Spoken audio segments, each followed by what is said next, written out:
In the early 1600s, Fuda Toro was the ruler of northern Senegal. He was extremely angry and did not want any more slaves to be taken for sale abroad. He said, all the riches in the world would not make him change his mind. However, the ruler was on the wrong side because he was against a powerful trading system, which yielded great profits. This system defeated his good intentions. Portugal and other European nations had set up trading posts on the west coast of Africa. West Africa then became the center of a very profitable slave trade with the Americans.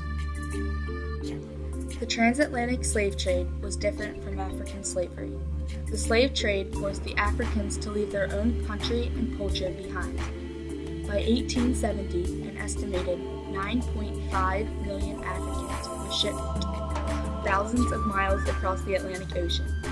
In the New World, they faced many uphill battles, such as an unfamiliar culture. This unfamiliar culture looked down on the black Africans and saw them as inferior beings.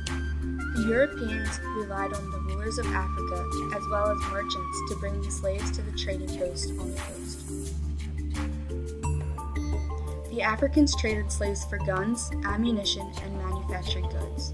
After they acquired the guns, they used them to raid villages and capture more slaves. This exchange became known as the slave gun cycle. New states rose whose wealth and power were based on this cycle. During the Enlightenment, some Europeans called for an end to the slave trade and slavery in general. By the 1800s, the appeal of having slavery abolished was beginning to have an effect. Britain outlawed the slave trade in 1807. They created the West African Patrol, which was a naval force with orders to prevent slave ships from leaving West African ports. The patrol captured ships with slaves on board and carried the Africans to Freetown in the British colony of Sierra Leone. The British established Freetown for slaves that they had freed during the American Revolution. Sierra Leone became a sanctuary for other freed slaves. In 1822, Monrovia was founded by the American Colonization Society. It was named after the United States President James Monroe.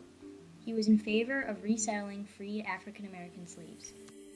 As the demand for slaves fell, West African societies shifted to growing farm products they could trade for European manufactured goods.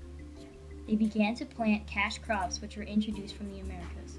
West African economies remained closely tied to European demand for these products. The revival of Islam was the most important development in West Africa. Islam was introduced by the Arab traders in the 800s. However, generally, rulers and their officials converted to Islam. The people in West Africa continued to believe in their own traditional religions or mixed Muslim beliefs with their own belief. In the 1800s, religious leaders called for a jihad to restore the purity of Islam. Jihad is a holy war. If a Muslim was killed in a jihad, they were believed to be assured a place in heaven. Several Islamic states in West Africa conquered large empires because they were inspired by this belief. In 1804, Usman Fodio, a Muslim scholar, united the nomadic Fulani people. He led them in a jihad against the Hausa people because he thought that the Hausa had corrupted Muslim practices. Usman's forces seized control of the Hausa cities. He then organized the new lands into a strong Islamic state. The scramble for colonies in West and Central Africa began in the 1870s. At this time, Henry Stanley and the King of Belgium carved out an empire along the Congo River. Stanley hoped that Britain would send settlers to the Congo, but Britain was not interested. Therefore, Stanley turned to King Leopold II of Belgium. King Leopold was eager to set up Belgian settlements in Africa. The king gained control of the enormous area known as the Congo Free State. This area was rich in ivory, as well as rubber, copper, and other minerals. Leopold granted monopolies to European companies to exploit these resources and earn huge profits for himself. To ensure maximum profits, company managers forced Africans to work long hours. If workers failed at their task, their labor bosses felt free to cut off their hands or ears. When missionaries in the Congo revealed the atrocities, the Belgian government investigated and took over the administration of the Congo Free State. It then became known as the Belgian Congo. France expanded into West Africa in the 1870s. They built a railroad from Dakar on the coast into the interior. Britain felt threatened by French expansion into West Africa and took control of Nigeria and the Gold Coast.